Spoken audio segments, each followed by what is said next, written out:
Thank you to Owlcat Games for sponsoring this stream, and thank you all for tuning in to watch Rue Valley. It's a time loop, baby. It's a narrative RPG. We're caught up in a time loop. One of my favorite tropes in all of gaming, and all of movies, and all of media. I love a good time loop. I'm a big fan. Because the potential for shenanigans is very high. And so we're gonna get full-on shenanigans here, hopefully. And we'll see what happens. Cool? Ready to get weird with me? Let's do this.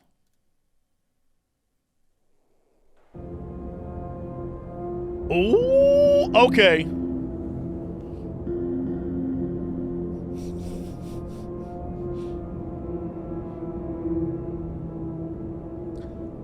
Have you ever wanted to just really make a complete mess of a character?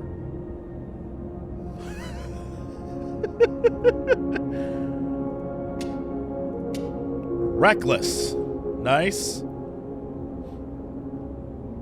Okay. Okay. Also, the irony of me being above him is very funny. It's almost like it's my head. Almost.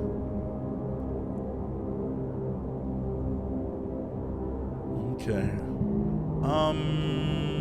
What do I want to do? Oh, I want to be nosy.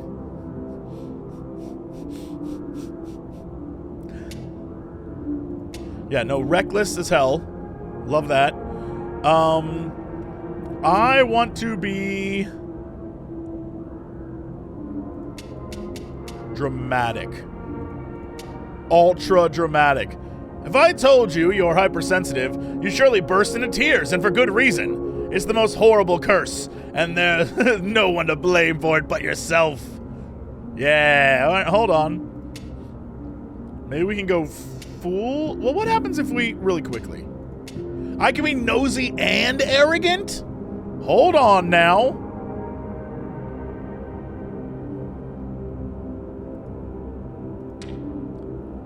So we can be dramatic.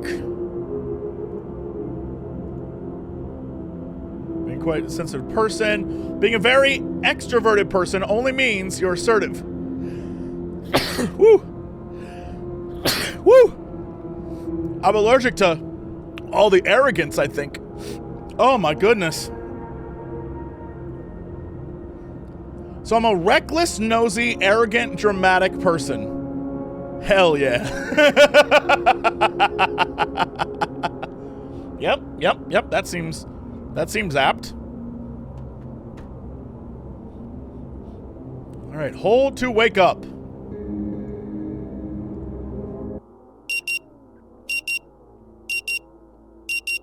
I assume I'll be seeing that quite often. Nice. Yo, the visuals are so good. Total lack of motivation. It's not that you don't want to do all sorts of things. It's more like you lack the capacity to even initiate most of them. What is left of you is a creature driven by its basic needs and quirks. Honestly, not off from who I am. All right. Continue. Still with me, Mr. Harrell? Your personality traits determine your dialogue options. Some options will only be available if you have a certain trait, while others might be blocked by that same trait. Remember, traits are neither good nor bad. They are a crucial part of role-playing a character with a real personality. I understand. I sort of spaced out. What was that again? He smiles. No worries, Mr. Harrell. I'm aware that you may be experiencing a slight lack of motivation right now. Red ribbons on the character portrait show the status effect your character currently has. Status effects have negative impact on your personality and dialogue options.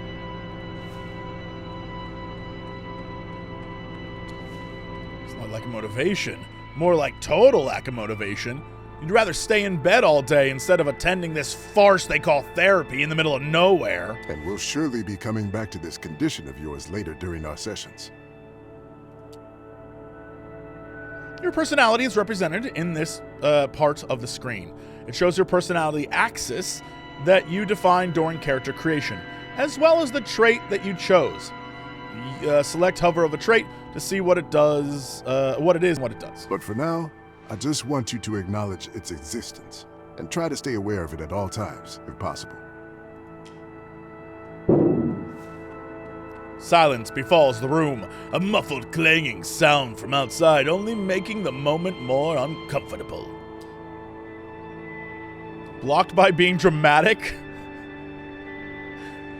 I'll try! Is I think what I'm saying here. That's good to hear. Now, in order to keep us focused, I always limit the session length to exactly 1 hour, hence the alarm. However, since this is your first session, I'll allow a few questions, if there's anything. Wouldn't I know best whether I need another session or not? Hell yeah, that's the arrogant response we need. Mr. Harrow, your case is not to be underestimated. We need to assess the situation carefully.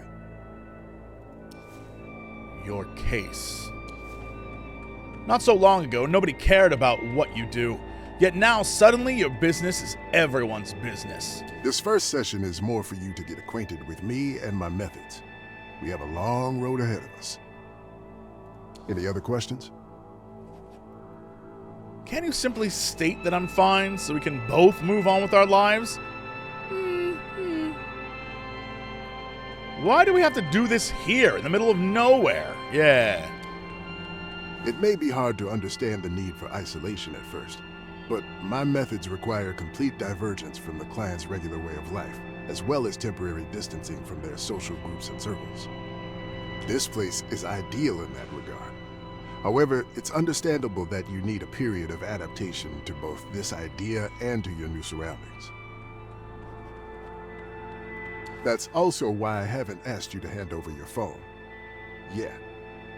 But please don't be alarmed. We'll talk about everything in due time.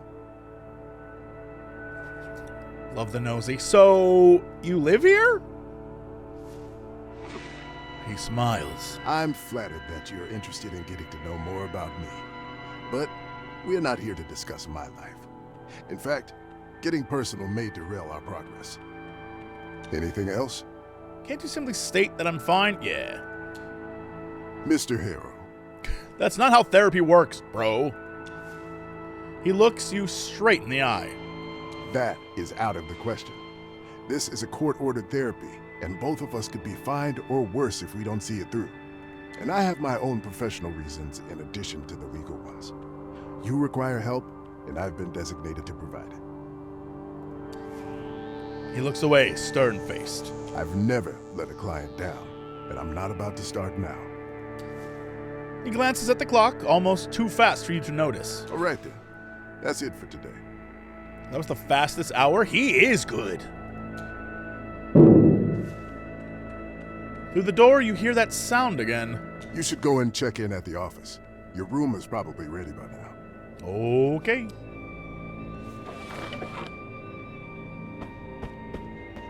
Give me my coffee, you jerk!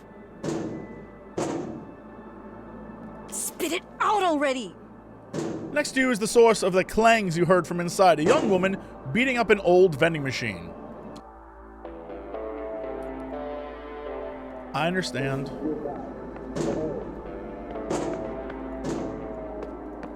Come on, you thief! Looks like a coiled sleeping serpent. I'll break you open if I have to.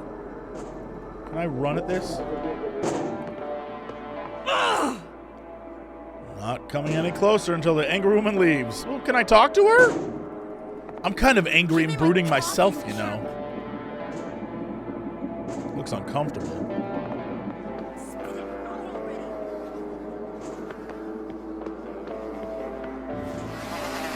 Plastic bottles, some empty, others half empty. A partially eaten breakfast, some old clothes, torn and faded, all covered in a mixture of grease and spoiled orange soda. Is orange soda spoiled? I feel like if there's one thing on Earth that, well, besides Twinkies, it would be orange soda. That would outlast us all. Amid this murky pool, you catch a glimpse of your own face. Stomp the distorted image in the puddle.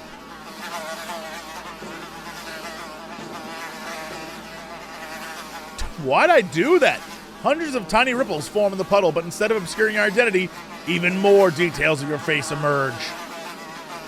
Decades worth of new wrinkles appear, and the poignant expression of a man lost in time becomes even more apparent. The longer you look, the more you see it, the reflection of your inner self. That's not what's inside me. You don't need to look at this? Oh no, we're dramatic, so.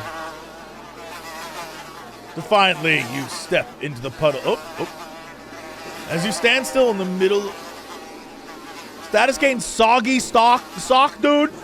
Your left foot is trapped in a clammy prison. Its nauseating dampness mocking your attempts to move forward and seeping deeper into your very being with every other step you make.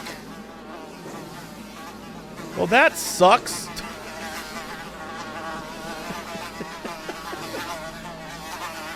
Damn it! I'm doing a lot of stomping. Again, I'm very dramatic. I did pick this life. I did. This is a life I picked. Can I go across the street? I'm not going that way.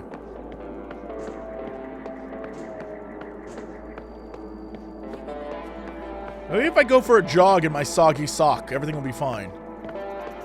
You know, the old soggy sock jog.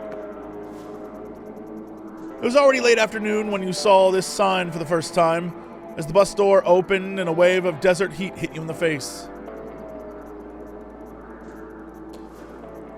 All the other passengers of the almost empty bus remained seated, each lost in their own world. None of them paid any attention to you as you gathered your belongings and prepared to leave the bus. There was a young person with bright pink hair, a burly man. Yeah, let's go bright pink hair. There was a young person with bright pink hair. They were scrolling through their phone with a bored expression, seemingly completely disinterested in their surroundings, as if they lacked any real connection to the outside world. I remember an older woman. Sitting in the back of the bus, her nose was buried in a book during the whole trip. Girl, I don't know how you read it in a car, let alone a bus. I was coming back from play days yesterday, and I pulled up my phone, and I started scrolling through Reddit, and about 2 paragraphs into a post, I got car sick. I was like, oh. So the entire ride home, I was like, oh. Not a fan. Not a fan. Jeez, that old lady's a hero. Concentrated look of intense concentration as if she were trying to solve some complex puzzle. I mean, I wasn't driving. I was in a lift. I was in the back seat, but like, burly man with thick beard. Sure, why not? He was leaning against the window, staring out at the desolate landscape with a faraway look in his eyes. He seemed lost in thought, as if trying to make sense of something that had happened to him long ago. I don't want to think about any of them. You just did. And why would you? Even as you were disembarking from the bus, they meant nothing to you. From outside, next to the bus sign, Dr. Fink's smiling eyes were watching you, his brow dripping with sweat in the intense desert heat. He was already analyzing me, trying to think of anything he could use to keep me here as long as possible. Welcome to Rue Valley, he proclaimed, like some poorly written NPC from an outdated video game. I'm Dr. Fink, your therapist for the duration of your stay here. It all happened less than 2 hours ago, yet it feels like an eternity has passed since.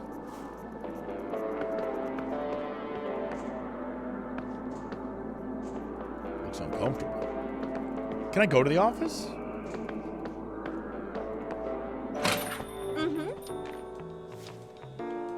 Who let such a hip kid own a motel?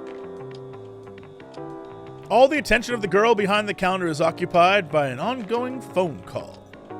Yes, Rue Valley Motel. Our Coral Destiny internet antenna is down?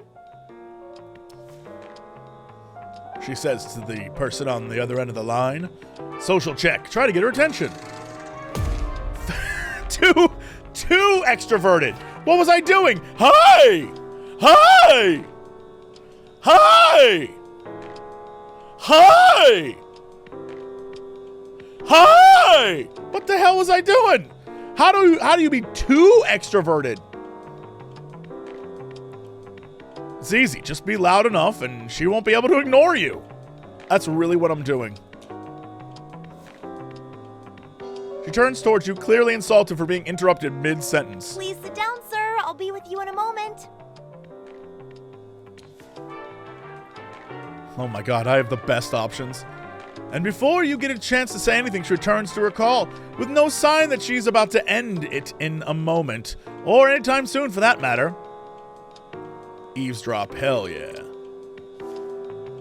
And out of curiosity, you lean closer and prick up your ears, hoping you'll catch what the other person is saying too. Alas, what little you manage to comprehend is but a dull description of traffic congestion by someone caught in it, accompanied by futile attempts to communicate their location to the receptionist. No, the repair tech already came yesterday. Said the internet will be up by noon today. She says to the person on the other side of the call. Minute by minute, your curiosity subdues as your attention slowly breaks down, but you still keep mindlessly listening to the receptionist's call for some time. Time in the game does not progress outside of dialogue, so in order to wait until certain events happen, you need to find a way to kill time. Usually you can do that with various items and interactions around you. For example, reading a book, scrolling through your phone, or just chilling in a cozy chair. Well, can I use my arrogance? Excuse me? Your chest swells with indignation. How dare she ignore you? But the only reaction you get from her is a quick side glance and a nod. You even wonder if the nod was meant for you or her phone buddy. Yes, I have rebooted the modem. This is outrageous. I want to see the... I'm going full... What is a... You know what? A male Karen is still a Karen. Your heart is pounding in frustration, but this time the receptionist doesn't seem to even register your words. Of course it's She's urgent. good at this. Our She's good at guests this. don't have Wi-Fi, the credit card machines are dead, we can't access reservations.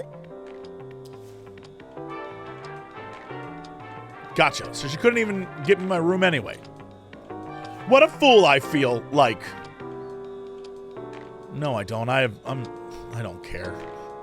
I'm clearly an ass. Listen, I know what I'm talking about. You're a pair List of rules. You can't be bothered with that right now. Rules are for suckers, not me.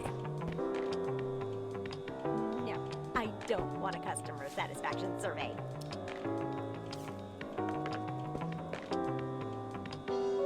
Better wait inside. Oh, I was gonna go try and snoop in the rooms. Yes, Coral Destiny Antenna, Rue Valley Motel. Oh, case number? Now I'm sitting down, patiently waiting. Wait. Mess with my phone. Why not? What's on my phone? The phone bleeps to life with a lock screen that is obviously years old. If it wasn't for a collection of pixels, it would be musty with age and neglect. Yeah, let's do match of hyper-casual protagonists. That's my favorite game. Until she finishes the call. The first wave of tiny bow tie wearing antagonists appear on your screen. Touch one of them. You tap the one carrying a golden fork and he instantly turns into an amorphous purple splotch. A matching splotching sound effect plays at the same time, further confirming that the bow tie wearing golden fork carrying antagonist is no more. I guess I'm supposed to squish them all?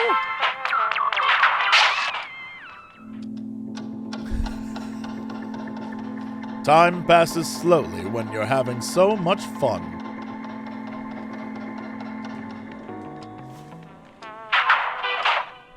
As your mind spins around the absurdity of this game, and while your fingers roam aimlessly across the screen, a group of tiny bow tie wearing antagonists gather near the pile of boxes at the bottom of the screen. Tap them boxes. Absolutely nothing happens. The little guys keep gathering around.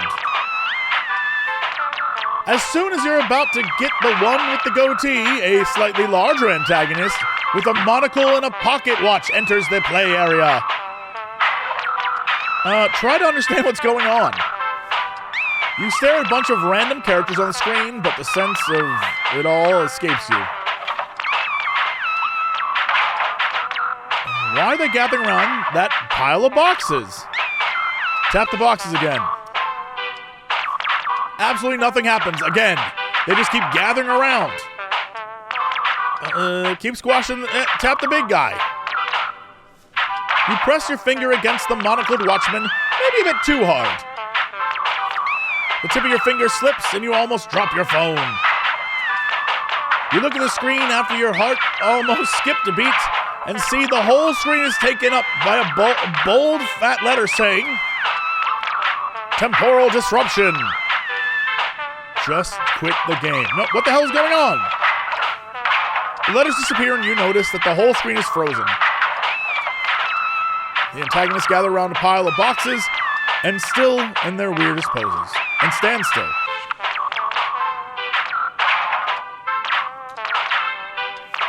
There is something different about the screen. A small timer at the edge of the screen is ticking down. And it's gone. The screen comes alive for a split second. The antagonists unfreeze and continue to antagonize the pile of boxes. And before you get a chance to do anything, the whole phone is covered in black. Out of the blackness, disappointed red letters appear. Protagonist defeated. Just quit the game.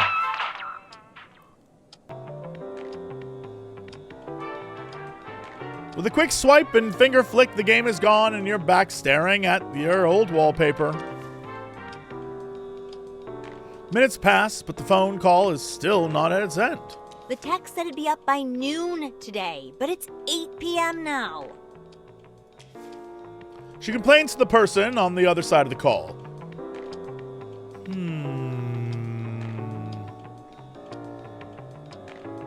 Let's just put the phone in the pocket and wait. Wait patiently. Do nothing until she finishes the call. Try it anyway. Just stare at the paintings.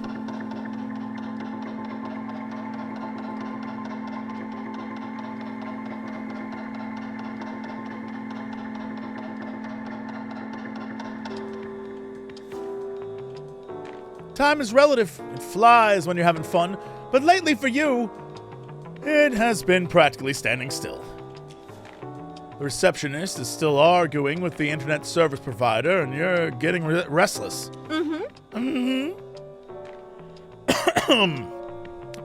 It's a good thing I got water. I'm doing a lot of reading. Out loud. Remember to drink your water, kids.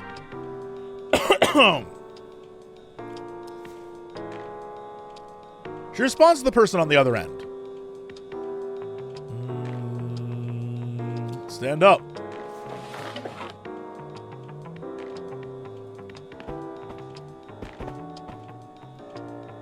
Yes, your colleagues already suggested I reboot the modem. Check out the leaflets.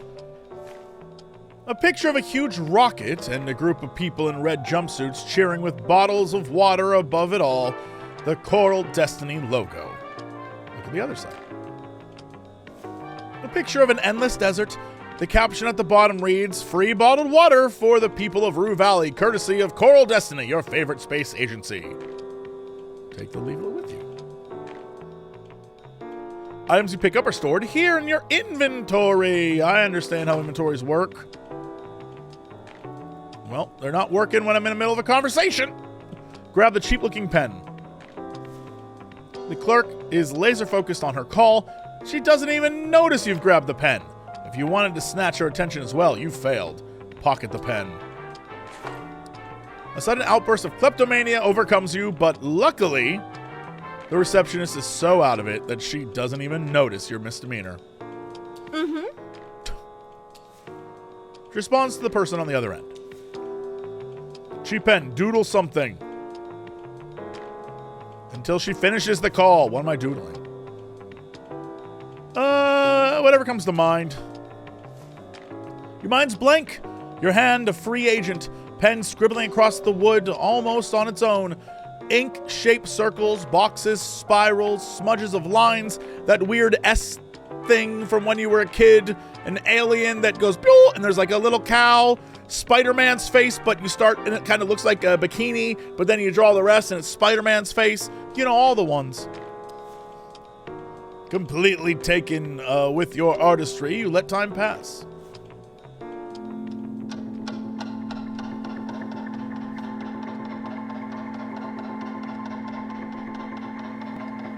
That's some high-quality H2O. After a while, the failed attempt to draw becomes even less interesting. It's never less interesting to doodle. Doodles got me through so many classes. Time goes by, and the girl at the reception desk is still talking. How is that possible? Misheard? No, she said Sunday noon. I wrote it down. I'm not... Sunday or later? That's... No. This is such a waste of time. Yes. Yes, it is. Finally, the girl ends her eternal call. Oh, I'm so sorry for the wait. That was a super important call, and I had to take it right now. There was literally no other way. Hopefully you didn't mind waiting. It felt like hours. I'm very sorry about that. She makes a face as if she's about to burst into tears. Is she mocking you? All right, then. Let's get you into your room. The sudden enthusiasm in her voice catches you unawares. What's the deal with this girl? Is she on drugs? That's the last one on the second floor. Everything is ready for you. And... She raises her hand, holding a piece of blue and red plastic. This is your key card. Uh-huh. Thank you. Reach for the card. You stretch your arm politely, hoping she'll hand you the card, but she's completely ignoring your gesture and is excitedly waving it around. Great. I can already imagine that. You're confused by this.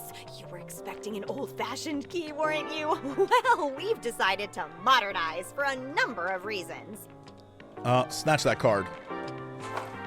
You snatch the card from her hand, and she stops in the middle of her sentence with a shocked expression on her face. Wow. All right. She puts some kind of document on the counter. I'll need your signature here. She looks over the counter, then under it, puzzled. Sorry. There was supposed to be a pen, but I must have misplaced it. Just a moment. I'll find you another one. Wait for her to get a new pen. I stole that pen. Right, That's what I get for waiting. She hands you another pen identical to the first one. Your signature goes here. Sign that document. Thank you. I'm here if you need anything. Enjoy your stay. Bye. Oh, yeah. My pen, my key card, my phone. Yep, room 6. The leaflet. Really? I have so little motivation I can't make a paper airplane, dude? Falling apart. I'm falling apart.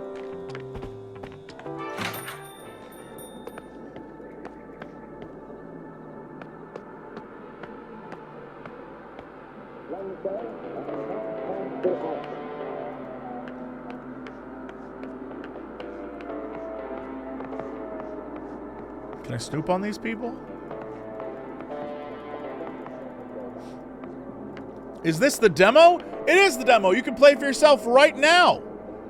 Owlcat Games is sponsoring the stream, but you can go yourself. Play the demo. Make your own character. Have your own terrible decisions. And get caught in your own time loop.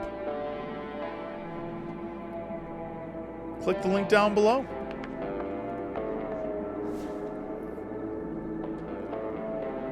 The paint is peeling from the wood of the door, but number 6 is new, shiny and chrome. Tiny green dot of light shows up near the knob. The door is unlocked.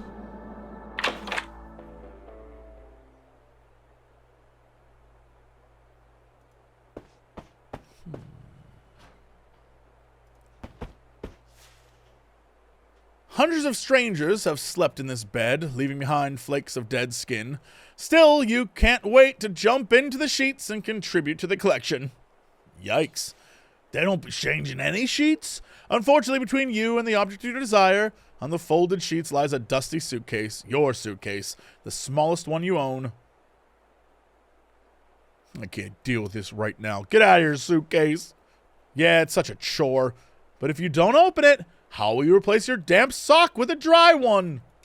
That's how you get motivation. The more you prolong it, the worse it'll get.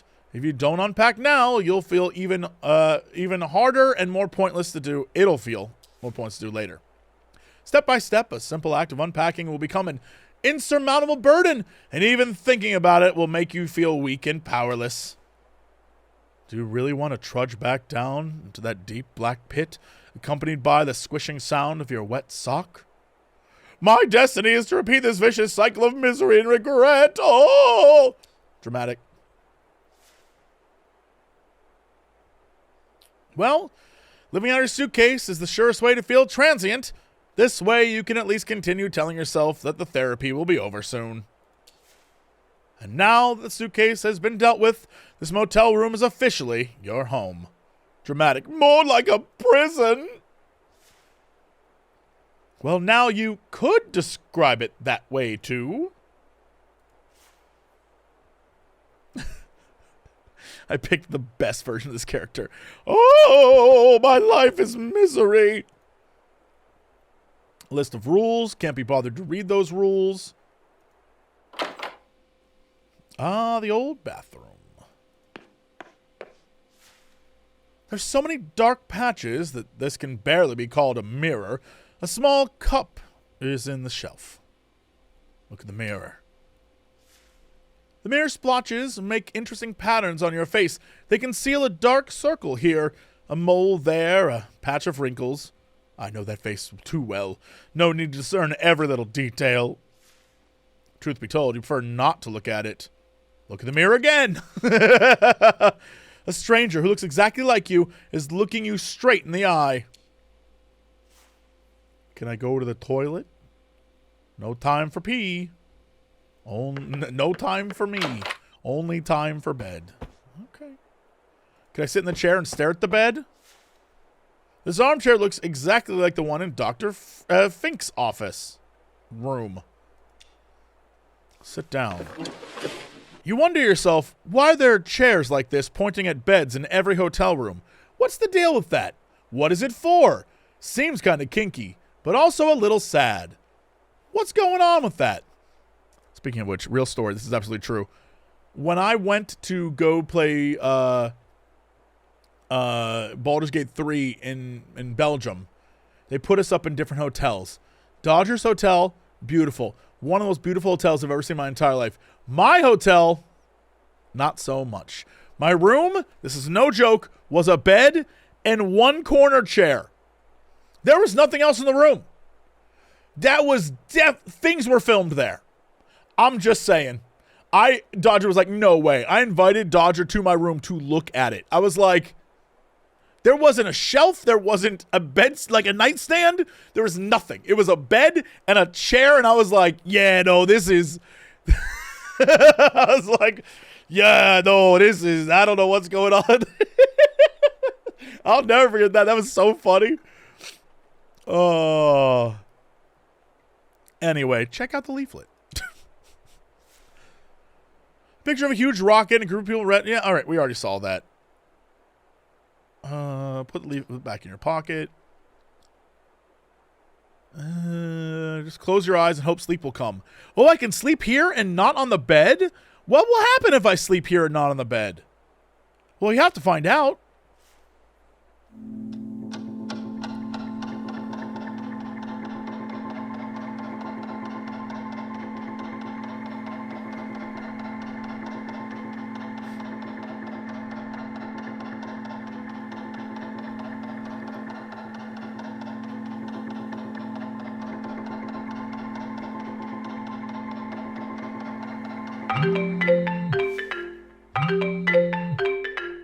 Answer the phone.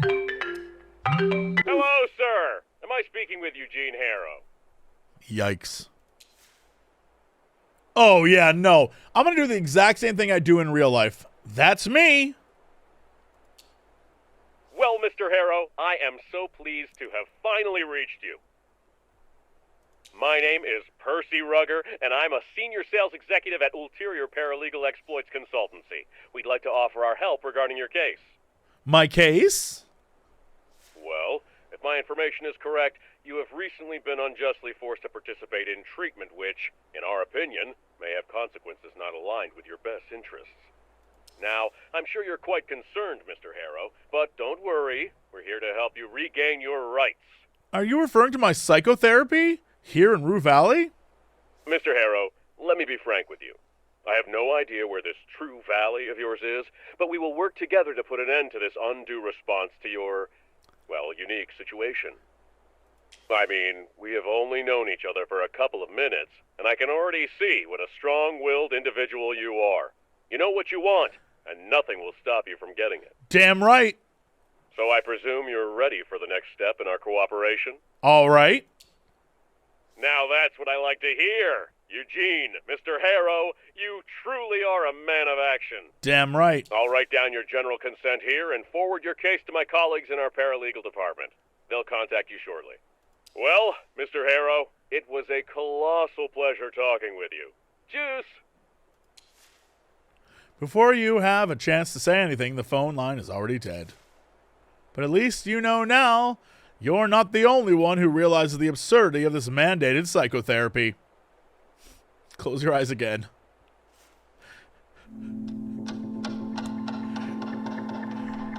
What character have I created? This guy's a mess.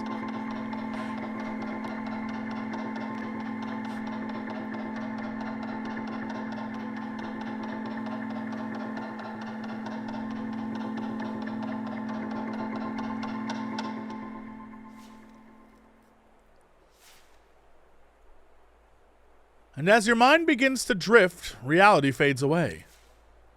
For a precious moment, there's only darkness and silence, but your mind refuses to calm down, and soon your thoughts start chasing each other in circles. What? Mind map memories. This is your mind map. It is representation of all the memories you have and how they're connected. When a new memory is available, you can recall it by clicking on it to activate it. Once the memory is activated, it can open dialogue choices in relation to that memory. Okay. Let's map some mind. Who is this? From the blur of the half-formed memories, impressions, an image of the receptionist emerges. Desperately trying to catch her attention, but she's completely engrossed in the ongoing phone call. Hi, I need to get to my room. You were so full of yourself, she probably despises you now, like everyone else. Very talkative, super chatty. You see yourself lying in the bed in your new motel room, holding your phone next to your right ear. My name is Percy Rugger, and I'm a senior sales executive at Interior Paralegal Experts Consultancy. We'd like to offer our help regarding your case. My case? Oh, come on. You know what he's talking about. Interesting. So I was playing dumb for that? Out of the swirling images, the bushy eyebrows of your new psychotherapist emerge, bouncing up and down as he talks. Still with me, Mr. Harold? I sort of wandered off. What was that again? You can't stay in the real world for 1 second, can you? At least you admit it. Oh, court assigned, huh? So what happened? The image of the young woman flashes before your mind's eye. She's punching and kicking the old vending machine. Could she be here for therapy as well? Ignore her. I don't want to ignore her. She and I could get up to no good. It is what it is. You have nothing to say, nothing to do, just the bare minimum.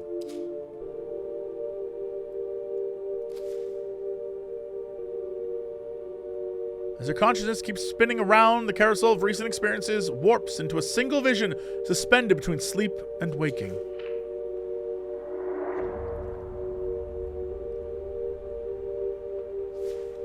You find yourself staring at the smallest suitcase you own, perched on rumpled motel sheets. Everything is packed: clothes, phone charger, toothbrush, a couple of other items. I'm ready to go home. As you reach for the handle, you notice a toothless gap. Huh? As if the suitcase forgot to fully exhale. Then the gap widens just a little, and something shifts inside. The suitcase jerks. Let's go already. Lift the suitcase. Yeah. But the suitcase feels too alive. With a loud hiss, the seam split and Snake's head appears, lidless eyes fixed on yours. Then more hisses follow, and more snakes emerge, liquid as death and cold as oil. Their bodies twist into knots, ready to spill all over the sweaty sheets. Close it, close it! You slam the lid down, the latch snaps shut, silencing the hisses, for now. I gotta get rid of that suitcase. Let's shove it under the bed and get out of here.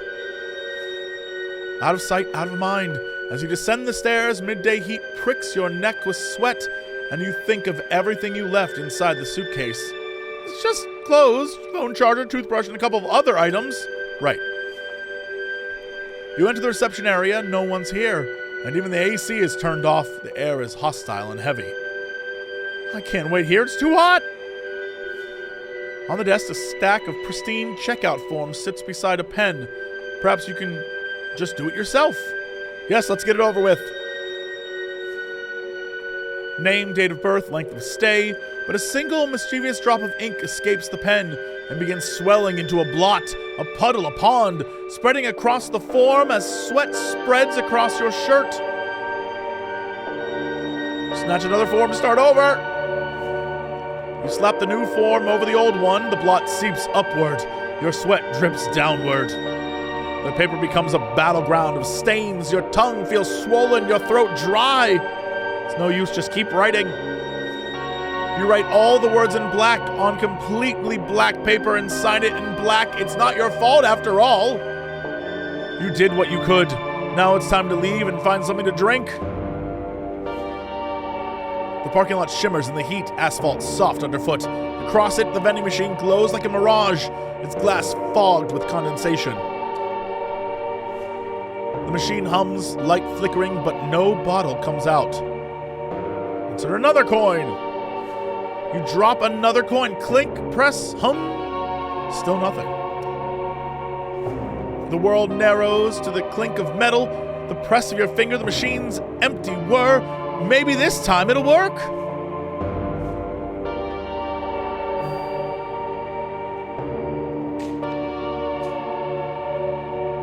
You tried to leave this damn motel and all that therapy nonsense behind, but everything kept falling apart.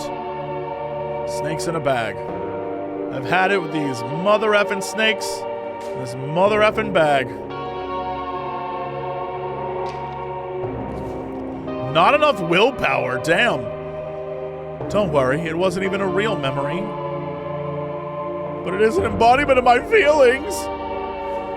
More like random neural activity in your brain, synapses sparking from nothing. Best forget about it. I just know it's important. Could be, but are you strong enough to remember it? Brave enough to confront it? Nope. No. No, I'm not.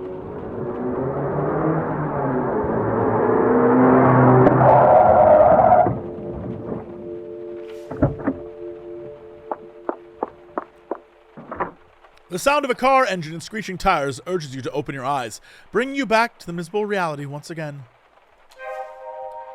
Your head is still spinning in a whirlwind. Uh-oh, status effect, I'm thirsty. What if I just drain my sock into my mouth? That's 2 problems solved. This guy, he's not thinking. He's not thinking. Some status effects have greater impact on your personality. Thirsty, for example, nudges you just 1 point towards the impulsive side. But some other status effects have much greater influence, and in some cases, drastically change the personality you defined in character creation. No, don't do that, please. If I can do that, I'm doing that. I'm doing that. Your head is still spinning in a whirlwind of uncontrollable thoughts. Your nostrils pick up a curious smell of dust, and your throat is dry as a desert. It was foolish to hope you'd fall asleep. Get up, I'm so thirsty. Can't I just go out in the rain? It's like rain. Uh-oh. Yo, okay. Nice car. Oh, never mind. God damn it! Not nice anymore. You hear the man yell from inside his vehicle. Even through the tinted windshield, you can feel his frustration. Come on, start, you piece of shit!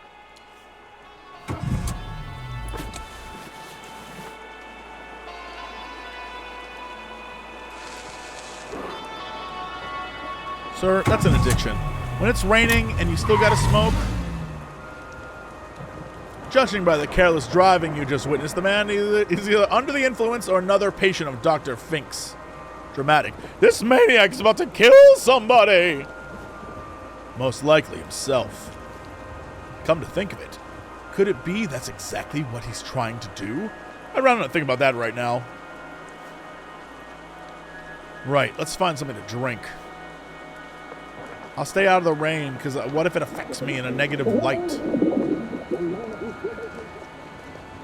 Well, never mind. I can't stay out of the rain for too long. Go, go, go! Get over here! Whoa!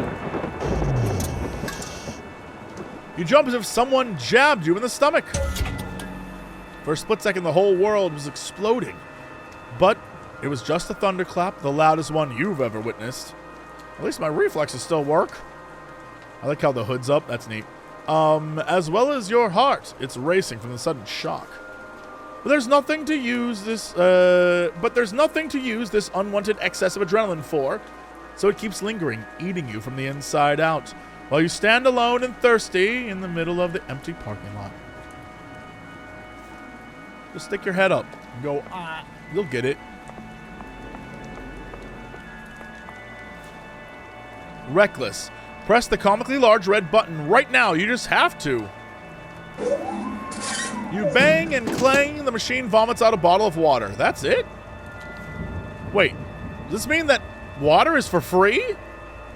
Take the bottle of water. I mean, it did say that water was free. The almost frozen plastic feels slippery in your sweaty hand. You can't wait to drain it of the precious fluid. Oh, I was gonna try and... Alright. Drain the precious fluid.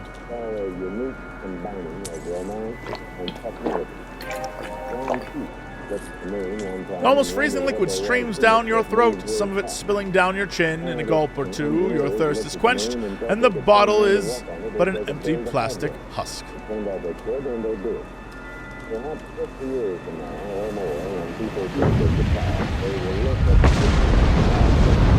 Suddenly, the night sky turns blood red, and you feel an infinite scream passing through everything. Unbearable anxiety washes over you. Did I just get nuked? But you can't run away from the whole sky on fire any better than you can from your own past. At least I don't have to face it. Close my eyes. You are vaporized. Your eyelids connect, and darkness greets you for a mere second, but as always, the carousel of suffering starts spinning immediately. How do I stop? That's easy. Simply stop being you. What kind of answer is that? The receptionist says whimsically, emerging from the whirlwind. No one's expecting an answer. I want this to stop! Well then, keep craving, keep clinging, keep suffering. I have no choice. Red sky seeping through the cuts of your eyelids, forming a number. And we restart. Cool, very cool. Still with me, Mr. Harrow? Hey! Stop the carousel, focus on something else. Sure, there's something pleasant to think of instead of this bushy-eyebrowed psychotherapist and the court-mandated therapy. Think of something sexy. But Dr. Fink only seems to become more real because he's so sexy. Mr. Harrow, can you hear me? Yeah, I'm sorry. It's all right.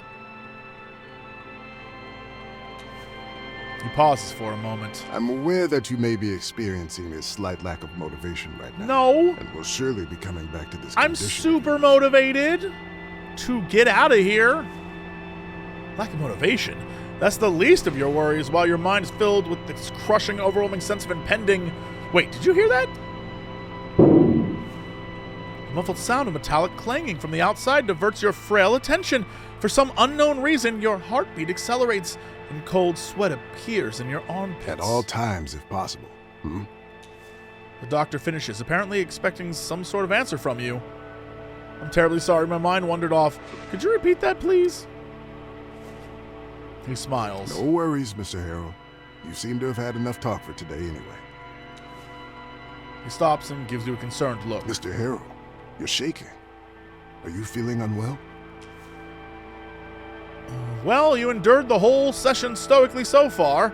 With this one moment of anxiety, it can completely ruin your chances of being sent back home anytime soon. So sensitive. Just too sensitive. You open your mouth with the intention of convincing him that you're fine, but the stress is just too high to control, and it instantly, overwhelms you. I'm getting stressed out. Cry your heart out. No. Panic, hyperventilate, repeat. Your heart speeds up, your breathing follows, and soon you start feeling dizzy, and then you feel it. Sharp chest pain. Oh no, am I having a panic attack? Yes. This realization makes you panic even more, which further accelerates your breathing. Easy, Mr. Harrow. You're not having a heart attack or anything similar. Trust me. You're just getting too much oxygen. Let's try breathing through pursed lips as if we're blowing out a candle. This way. Heed his advice. That's right. Calm your breathing. Nothing's wrong with your body.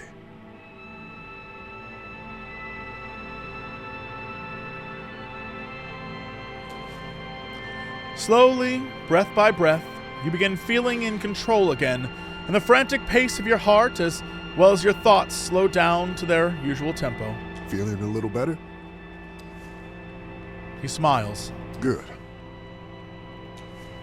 He pauses for a moment. May I ask, how is your sleep these days? I haven't slept in months! Is that so? He seems to inspect the dark circles under your eyes. Well then, if you happen to have trouble falling asleep tonight...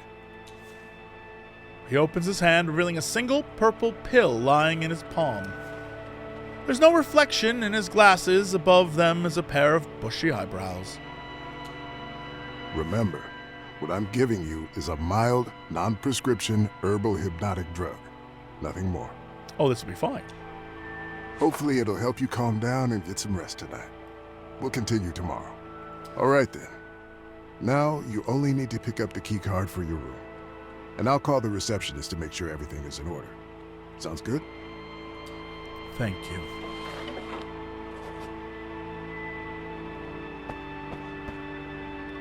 It's 8:04 p.m. Right, those are the rules. This is the bathroom. Is he going to let me in the bathroom? The exit is behind you. That's the bathroom. May I use it, please? Of course. Thank you, sir. Hey, what's this? The book's cover is dominated by a stunning redhead, her face elegantly made up, her dress tight. Shadows gather all around her, but a gun in her hand shows she's ready for any threat. Not to mention that with the décolletage, she's definitely dressed to kill. Boy, I don't know how to say that word. Above the woman, the title, Lilith Undercover. Below the author's name, T.J. Sampson. Toilet literature.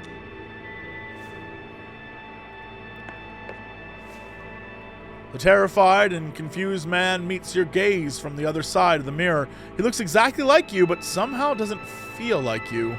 What's happening to me? He must have gotten lost in thought for a moment while the doctor was speaking. It couldn't have possibly happened more than a couple of minutes ago, but it feels like an hour has passed since. And then the sound of that old alarm clock awakened you from the daydream you can't remember, and this overwhelming tsunami of dread appeared out of nowhere. Let's see what the doctor keeps in here. Yeah! Toothpaste, a roll of toilet paper, and a bottle of whiskey. Read the label. In a purple, old-fashioned font, it says, Numb Night, Sour Mash. The recipe stays the same, 40% alcohol by volume, 80 proof. Take a few sips of that whiskey. Hell yeah. A strong, harsh-tasting liquid fills your mouth after you swallow it. A dark, nutty, and salty flavor undertone begins emerging. Swallow the purple pill? Okay. Wait a second, are you sure it's a good idea to swallow some serious sleeping pills so soon after drinking alcohol? Could be dangerous. Not reckless. Don't swallow it. Come on! It's non-prescription, man. Hi, kids. Don't do this at home. As soon as you turn the tap, a horrible smell fills your nostrils. It's like there's a plumbing issue in hell, and all that blocked sewage is feeding directly into the faucet. Then you see the water streaming out of the tap. Its robust shade of jet black mixed with chunks of silt. Swallowing the pill dry sounds like a far less disgusting task than putting even a drop of that tap liquid inside your body. Maybe I should get something from the vending machine. Yeah, okay. Refreshed yourself? Feeling a bit better now? Much better. So good. That's good to hear. See you tomorrow, Mr. Harrell. Bye.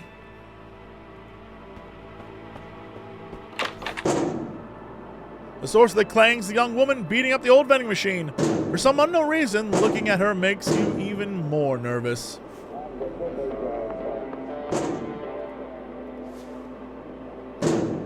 She's still wailing on the poor machine and it's driving you crazy. Observe. She's completely focused on the ancient machine and mumbling something under her breath. From time to time, though, a grunt or a few words are loud enough to make out. Give me my coffee, you jerk! Damn, just completely destroyed. I can't even talk to her? Could she be here for therapy as well? Who knows, but unlike you, she definitely looks like she needs it. Poor woman. She should consult a real professional, not a charlatan. Nobody needs to be sent away from their home to this dump regardless of their mental state. Let's say that. And yet, what is to be done with lunatics like her? Let them rage around freely, yelling and kicking vending machines wherever they go? There must be a better way to help a distressed person. Perhaps you could speak with her. See if you could help somehow. Where's my tipsy? I don't have a tipsy? I don't have liquid courage? Where's that option? Liquid courage. I can't be like, hey, girl. Hey, girl. Hey, girl. Hey, girl. Hey, girl. I don't have that. I can't do that.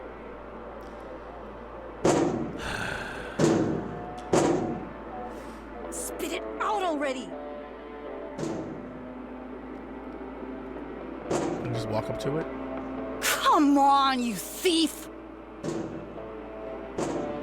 Really? I can't. Okay, well, hold I'll on. break you open if I have to.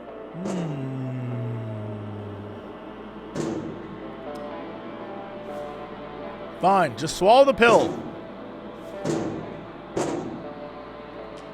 Just swallow the pill. Force the pill down your throat. Okay. Using saliva as lubricant, you help the purple capsule find its way into your stomach. You have no idea how long it'll take until its effects kick in, so there's nothing to do now but wait. What if it kicks in right now? Can I have like a... I just want to help you, lady. Physical antenna. Yes. On the roof. Right. Yes. Yeah, it's Roof. the girl again. Of She's course ignoring it's me. urgent. Our guests don't have Wi-Fi. The credit card machines are dead. We can't... She pauses for a second. Oh, hold on. I have someone on the other line. She presses a button on the phone. Hello, reception? Oh, what can I do for you, Dr. Fink? If it's about the Wi-Fi, A small change in the timeline. She pauses again and directs her gaze towards you. Yes, he's here. Of course, no problem. Wink at her. In an instant, the realization dawns on you. Because of your panicked outburst at the end of the last session, Dr. Fink must have just warned the receptionist of your condition. She winks back at you, then smiles as she touches the button again. Hello? I'm very sorry. I will have to call you back later. Bye. She ends the call and turns to you. Hello, Mr. Harrow. How are you? Are you ready to check in? She continues in the same breath without waiting for your answer. Everything is in perfect order. Don't you worry a bit about anything. Sorry. Apology accepted. Okay, let's get you into your room. Her voice is full of enthusiasms. So, number 6. That's the last one on the second floor. Everything is ready for you. And this is your key card. Thank you. You stretch out your arm politely, hoping she'll hand you the card. She absolutely does not, like before. Oh, I see you're confused by this. You were expecting an old-fashioned key, weren't you? Well, we've decided to modernize for a number of reasons. Suddenly she curtails her excitement as if she remembered something. Oh, you must be very tired. Perhaps I'll tell you about it some other time. It's a really interesting story. I'm looking forward to hearing it sometime. Here. She hands over the key card and puts some kind of document on the counter. I'll just need your signature. Tipsy, draw a stick figure instead. All right. Thank you. There you go. That's for you, Picasso. She barely manages not to laugh. I'm here if you need anything. Enjoy your stay. Okie dokie, Smokey. Don't worry, I'll head to my room now. Up I go, up the stairs, whoop-de-doo. Come on, you thief.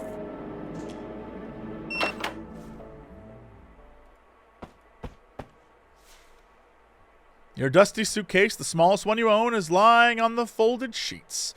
Even thinking about unpacking right now is making you feel terrified. Why am I afraid of unpacking? Perhaps you're scared of what you might find inside. Or maybe worried that by unpacking you accept that you're going to stay here for some time. They're going to keep me here forever, aren't they? Yes. Perhaps I could relax a bit in the armchair instead. Seems fine to me. Sit down. As soon as your buttocks touch the frayed armchair seat, tiredness overwhelms you. Coming to this nowhere motel to attend therapy you don't need has drained you both physically and mentally. All you want to do is sleep, but unnerving restlessness is gnawing at you from the inside like a colony of termites munching on a piece of dead wood. Just close your eyes and hope sleep will come. I'm on drugs and I'm drunk. Surely this will be fine, and not an eyes-closed roller coaster.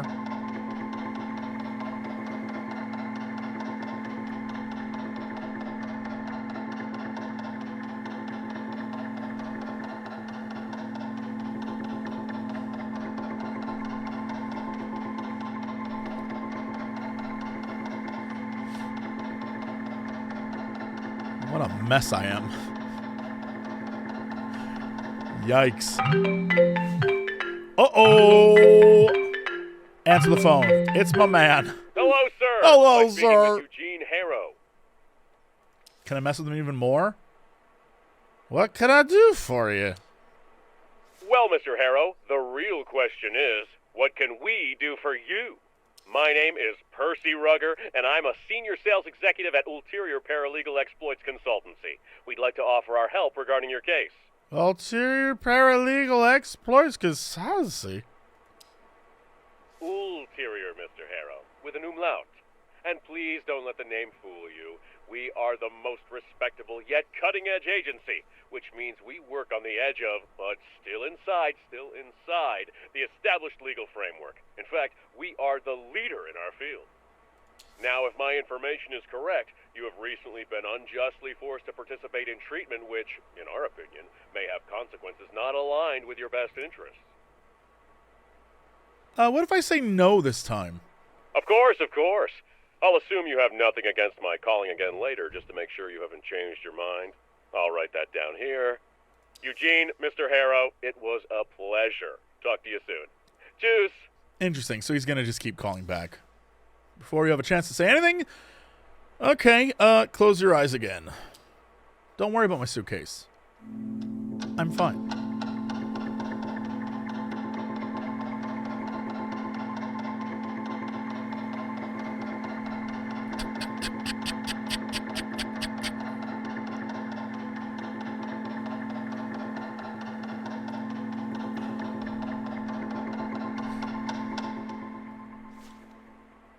Oh boy. As your mind begins to drift, reality fades away. For a precious moment, there's only darkness and silence, but your mind refuses to calm down, and soon your thoughts start chasing each other in circles. Oh, so we've got new things, huh? So obviously we have the this guy, right? We did that. We've unlocked new stuff. Judging by the careless driving you just witnessed, the man is either under the influence or another patient. Man, he's gonna kill somebody. Most likely himself. When did this happen? Right, I wouldn't know that because it didn't happen in this timeline, yet I do remember it.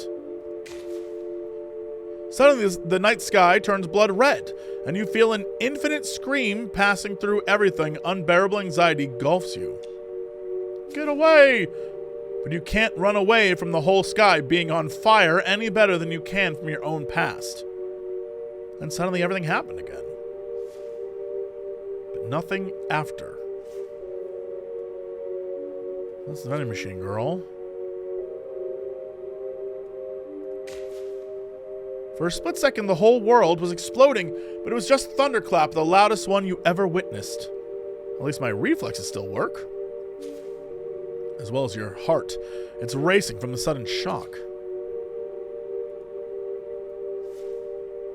The meaning of what you've just experienced is still hard to grasp. Is this some weird deja vu? The memories seem so real, and yet these things clearly never happened.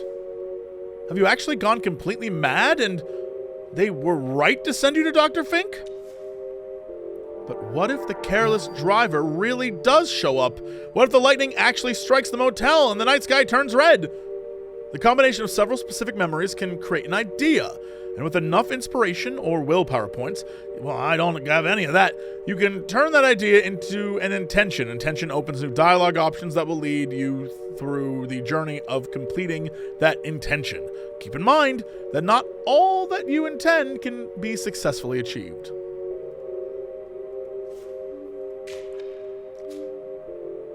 Memory or hold to commit. Not enough willpower. You want to get up and find out if these strange memories will play out in reality or if it's all fever dream of a lunatic. Yet you can't. It's all too much. All you really want to do is forget you ever even had these weird visions. To forget about being here. To forget about the incident. Yo, stay in the armchair forever?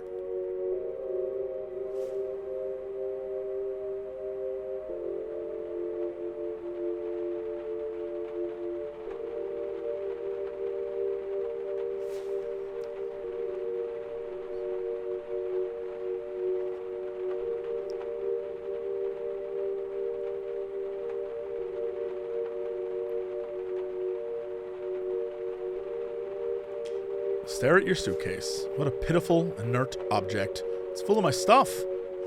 Stuff, clothes, phone charger, toothbrush, might as well be empty, but it isn't. And it won't ever be without your help. Close your eyes again. But gradually, your thoughts begin to slow down and your consciousness lightens its feverish grip on you. Dramatic, no turmoil. Yo! Okay, that's good.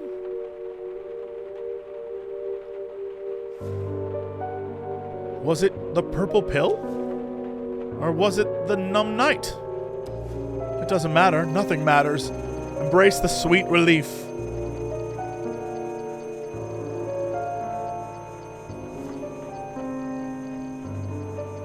Like a leaf on the wind, you're tossed this way and that.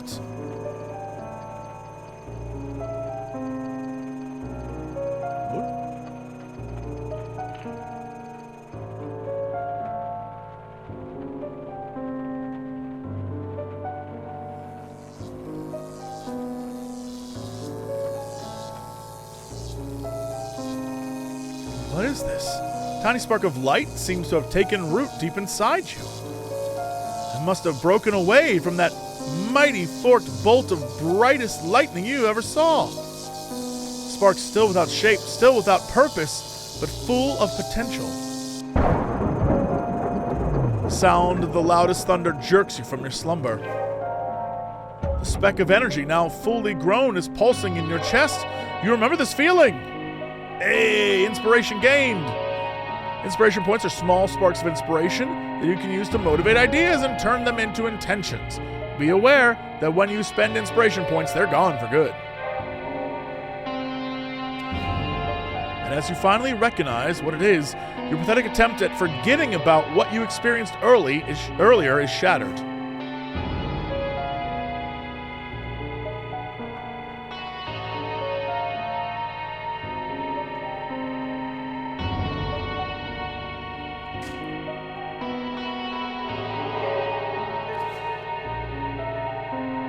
You have to find out if the careless driver showed up again. You must know if the sky will really be set ablaze. You need to see if everything will happen again, and if it does, you need to remember. Hell yeah. Here you can see your active intentions. Select hover over them to see more details. Okay. Right, so we heard the thunder, so we know it's repeating.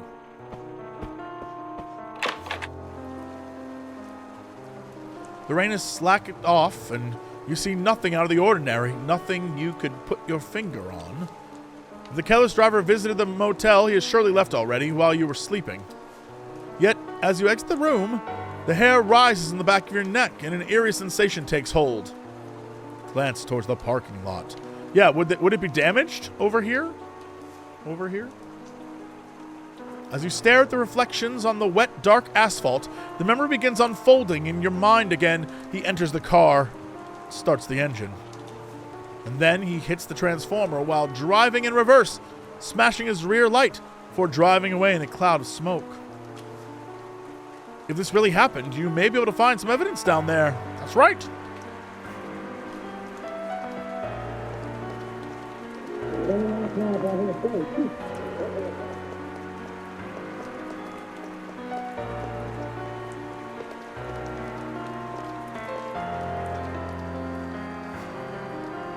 As you come closer to the transformer, you immediately notice a couple of red plastic shards. Inspect the transformer. The transformer doesn't show any obvious sign of the impact. Look at the shards. These are several small ones. There are several small ones scattered all around, translucent triangles and rhomboids. The largest of them is lying right next to the transformer, shiny and red, boldly staring at you from the dirty asphalt. Inspect the largest shard. This shard is obviously part of a broken taillight. This means he's been here already. There's no other option. I knew I'd find something here, and I did. So it has to be true.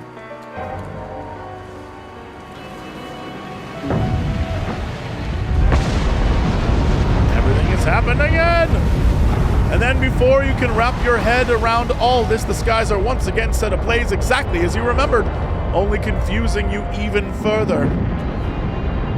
What will happen now? Will you find yourself back in Dr. Fink's office in a moment? Will you remember anything?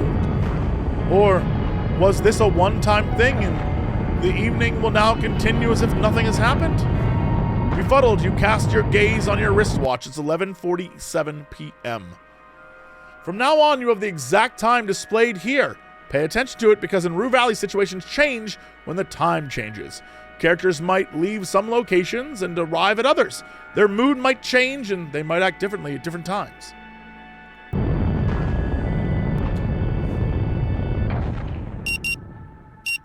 So we have a 47-minute time loop, basically. The next sound of the alarm nudges you back to the present. Still with me, Mr. Harrow? Yes, you have my full attention. Mr. Harrow, I'm aware that you may be experiencing a slight lack of motivation right now. Lack of motivation, but you are motivated. You just need to remember. To remember? Yes, there's something very important. The muffled sound of metallic clanging from the outside interrupts your train of thought. Suddenly, an image of a young woman punching and kicking the old vending machine emerges in your mind. But like the first rock in the avalanche, it's inevitably followed by others, and more memories start emerging. The receptionist, the thunder, the mysterious driver, and finally that of yourself, standing in front of the transformer under the fiery sky, hoping you won't forget everything again.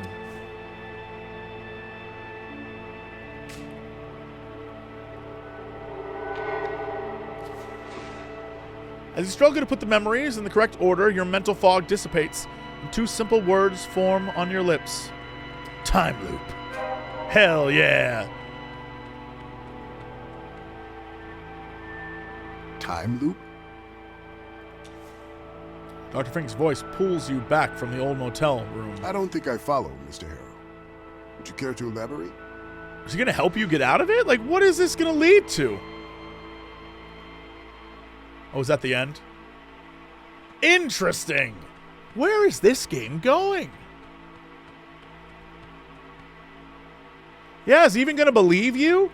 I feel like this could be one of those games where you have to convince him. Like, it's like, hey, dude, come outside with me. I'm going to call the shots. I'm going to say this is going to happen, and this is going to happen, and this is going to... You know what I mean? It could be that. Or you could play it totally different. Like, I don't know. I have no idea where this is going. I love these types of games. I love this. This is so much fun. I can't wait to do this. Right now, go play the demo. Fill out the demo survey. Give them feedback. By all means, let them know what you think. Thank you again to Owlcat for sponsoring this stream. And, yeah, I love a good narrative RPG. I love a good time loop. I'm a huge, huge, huge fan. I can't wait to see where this goes. And I can't, man, there's so many options too based on the character you make. There were many things I simply couldn't do because I was a drama, anxious, honestly crazy, like absolute pain in the ass, like Karen, like a crazy Karen. I was rough. I wonder if you were a little more subdued about things. There's a lot of ways you can do this. There's a lot of ways you can do this. Huh. That's very cool. That was great. I had a fun time doing that. Wow. Okay. Thank you again for watching. Thanks to Rue Valley for sponsoring the stream. That was very, very cool. Please, by all means, click the link down below. Pick it up.